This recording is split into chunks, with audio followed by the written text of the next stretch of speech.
video pembelajaran ini, kita akan membahas topik yang sangat penting, yaitu teknologi informasi untuk manajemen. Dalam video pembelajaran kali ini, kami akan menyampaikan materi tentang Information Technology for Management. Topik ini sangat penting karena teknologi informasi saat ini tidak lagi hanya menjadi alat bantu, tetapi sudah menjadi fondasi manajemen modern di hampir semua sektor. Kalau kita lihat sekarang, hampir semua aktivitas organisasi didukung oleh teknologi informasi, mulai dari menyimpan data, berkomunikasi, sampai membuat keputusan strategis. Benar. Nah, dalam pembelajaran ini, kita akan membahas 5 aspek utama. Pertama, pengolahan data dengan pendekatan database. Kedua, bagaimana database mendukung kinerja bisnis dan pengambilan keputusan. Ketiga, perkembangan jaringan telekomunikasi saat ini. Keempat, peran internet. Dan terakhir, teknologi tanpa kabel atau wireless teknologi. 5 aspek ini saling berkaitan. Jika salah satunya lemah, sistem manajemen modern bisa terganggu. Pengolahan data dengan pendekatan database. Bayangkan sebuah universitas dengan puluhan ribu mahasiswa. Kalau semua data akademik masih disimpan dalam bentuk kertas, pasti akan sangat sulit dicari dan rawan hilang. Itulah sebabnya organisasi menggunakan Database Management System atau DBMS. DBMS membuat data tersimpan dengan rapi, saling terhubung, dan bisa diakses dengan cepat. Selain lebih cepat, DBMS juga mengurangi duplikasi data, menjaga konsistensi, dan meningkatkan keamanan. Jadi, data lebih valid dan bisa dipercaya. Contoh nyatanya, di rumah sakit, dokter bisa langsung melihat riwayat pasien di database. Tidak perlu lagi membuka berkas fisik. Hal ini mempercepat pelayanan dan meningkatkan akurasi diagnosis. Di dunia bisnis pun sama. Perusahaan retail bisa menggunakan database untuk mengelola stok barang, transaksi pelanggan, hingga data supplier. Jadi, proses bisnis lebih efisien dan transparan. Penggunaan database dalam pengolahan data memberikan manfaat yang luas, meningkatkan efisiensi kerja, menjaga akurasi, integritas, dan keamanan informasi. DBMS hadir sebagai solusi penting untuk mengatasi tantangan pengelolaan informasi dalam era digital ini. DBMS memungkinkan organisasi untuk menyimpan, mengatur, dan mengolah data dalam jumlah besar secara terstruktur dan konsisten. DBMS juga menghadirkan kemudahan dalam pencarian, analisis data dengan bahasa query seperti SQL. Aspek keamanan DBMS dengan kontrol hak akses melindungi data sensitif dan memastikan operasional organisasi tetap aman. Penerapan database membawa dampak besar terhadap informasi di sektor. Det vill begränsningar till begränsningar akademik dari penyintas dari sertifikat platform e-learning. Di sektor bisnis, database digunakan untuk mengelola inventory, mencatat transaksi pelanggan, dan mengakses pola penghutan. Database mendukung transaksi real-time, analisis risiko kredit, dan deteksi aktivitas mencurigakan di sektor keuangan. Dalam pemerintahan, database memungkinkan layanan e-government yang transparan dan efisien. Dengan teknologi yang berkembang, database kini berkembang cloud untuk fleksibilitas yang lebih besar. Keberadaan database handal adalah tulang punggung bagi transformasi digital dan pengelolaan data yang baik. Penguasaan teknologi database ada tiga blok bagi organisasi penyelenggara working dan bervariasi. Database untuk bisnis, performance, dan decision making. Kalau kita bicara tentang bisnis, database bisa meningkatkan kinerja perusahaan secara signifikan. Ya, database memungkinkan perusahaan melakukan data-driven decision making. Artinya keputusan dibuat berdasarkan data nyata, bukan sekedar intuisi. Contohnya, e-commerce menggunakan database untuk menganalisis pola belanja pelanggan. Dari situ mereka bisa menentukan produk yang paling laris dan membuat strategi promosi yang tepat. Selain itu, database juga mendukung konsep bisnis intelijen. Dengan analisis mendalam, perusahaan bisa menemukan tren pasar, mengurangi risiko, dan merespon perubahan lebih cepat. Intinya, database bukan hanya tempat menyimpan data, tapi juga sumber daya strategis yang bisa menentukan keberhasilan bisnis. Database telah berkembang jauh, melampaui fungsi dasarnya sebagai alat penyimpanan data. Kini database dipandang sebagai aset strategis yang menjadi penentu utama keberhasilan perusahaan. Perkembangan teknologi seperti BI, Big Data Analytics, dan AI semakin memperluas peran database dalam mendukung pengambilan keputusan yang cepat dan akurat.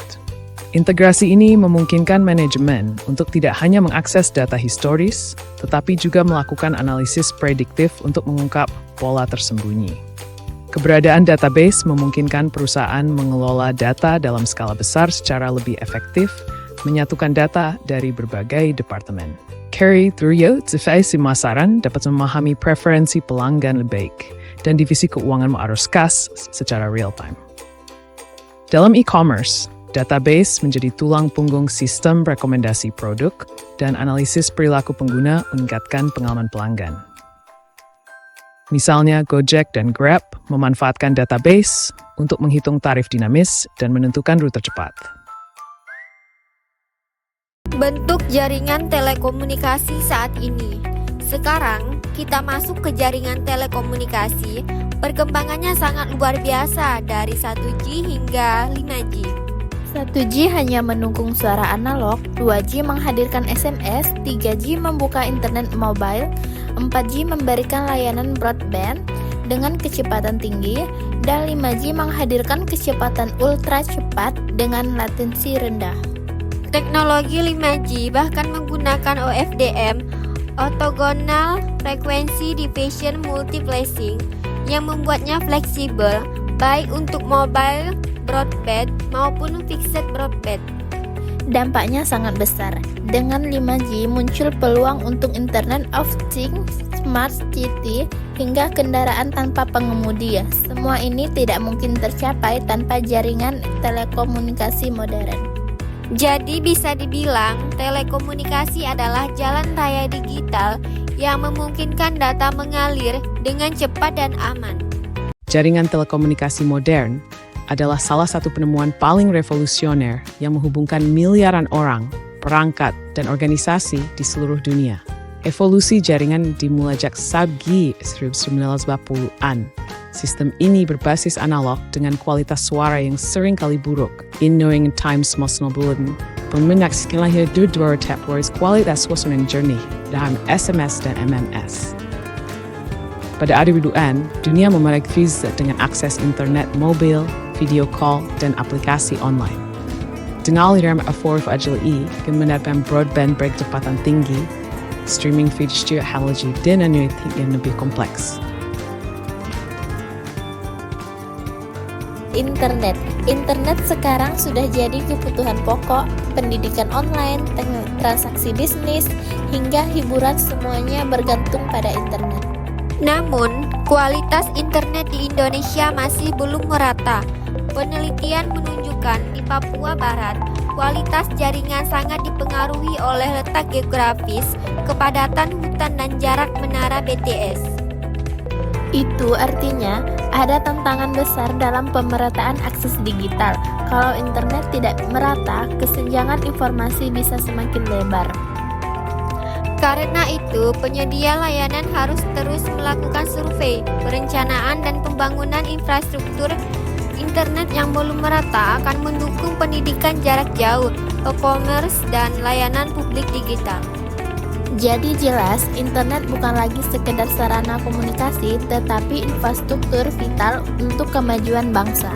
Meskipun 4G sudah canggih, perkembangan kebutuhan data terus meningkat, terutama dengan munculnya Internet of Things.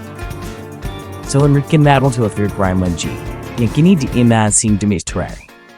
It's an old friendly, argument simpan dasar main lagi. Limos na mungkin sekarang indiis sa depan, konsep smart subsidy of autonomy. Sektor-sektor seperti racing, bank service of the media, memungkinkan orientasi sensor and anything hin. Riset menuju 6G sudah dimulai, diperkirakan hadir sekitar tahun 2030 dengan kecepatan ratusan gigabit per detik. 6G diproyeksikan akan menghadirkan komunikasi holografis dan kendaraan terbang otonom, membawa dampak besar dalam kehidupan sehari-hari. Jaringan komunikasi berkembang dari sisi teknis, membawa dampak sosial, ekonomi, dan budaya yang sangat besar. Statisken races warbot mebetol doetem king hama. Sa forget era komunikasi sibsra, 2G minta SMS. 3G membawa internet genggaman tangan. 5G mendorong lahirnya ekosistem ekonomi digital. 5G merealisasikan smart city dan IoT. 6G diperkirakan menyatukan dunia fisik dan digital dalam satu kesatuan berbasis kecerdasan buatan. Telekomunikasi akselerasi digital dipinukta memastikan negara dengan jaringan telekomunikasi canggih akan lebih unggul dalam inovasi, sementara yang tertinggal berisiko mengalami kesenjangan digital. Kemampuan teknologi wireless memperluas akses digital, bahkan ke daerah yang sulit dijangkau. Dengan satelit orbit rendah seperti Starlink, masyarakat di pelosok kini bisa menikmati internet cepat. Internet membuka akses informasi, layanan publik digital, serta kesempatan ikut dalam ekonomi global. Perusahaan kini bisa menggunakan cloud computing untuk menyimpan dan mengelola data dengan lebih fleksibel. Sensor wireless pada mesin produksi mengirimkan data operasional, mendeteksi masalah lebih cepat. Security paus taladzaiven mustegni dengan lebih mudah efektif. Teknologi wearable memungkinkan dokter kondisi pasien secara real-time, meningkatkan layanan kesehatan. Teknologi wireless juga rentan terhadap masalah keamanan data, perlindungan dari peretasan sangat penting. Dengan inovasi yang terus berkembang, teknologi wireless tetap menjadi kunci penting untuk masa depan digital. Teknologi tanpa kabel, wireless teknologi. Sekarang, mari kita bahas wireless teknologi. Menurut kalian, apa manfaat paling nyata? Tentu saja fleksibilitas. Dengan Wi-Fi, jaringan seluler, dan cloud strong, kita bisa mengakses data kapan saja, di mana saja, tanpa harus terhubung kabel. Wireless juga mendukung remote working. Karyawan bisa bekerja dari rumah, rapat online, dan tetap terhubung dengan tim.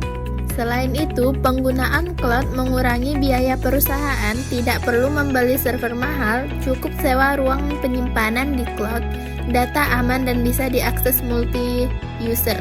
Inilah yang membuat wireless teknologi menjadi kunci dalam transformasi digital organisasi modern. Kesimpulan, dari semua pembahasan, kita bisa melihat bahwa teknologi informasi adalah pilar utama dalam manajemen modern. Database menjadi dasar pengolahan data dan sumber informasi strategis. Jaringan telekomunikasi memastikan data dapat mengalir cepat. Internet memberikan infrastruktur global dan wireless teknologi memberikan fleksibilitas dalam bekerja. Semua aspek ini saling mendukung, menciptakan ekosistem digital yang efisien, inovatif, dan kompetitif. Dengan kata lain, information technology for management adalah strategi penting agar organisasi mampu bertahan dan unggul di era global.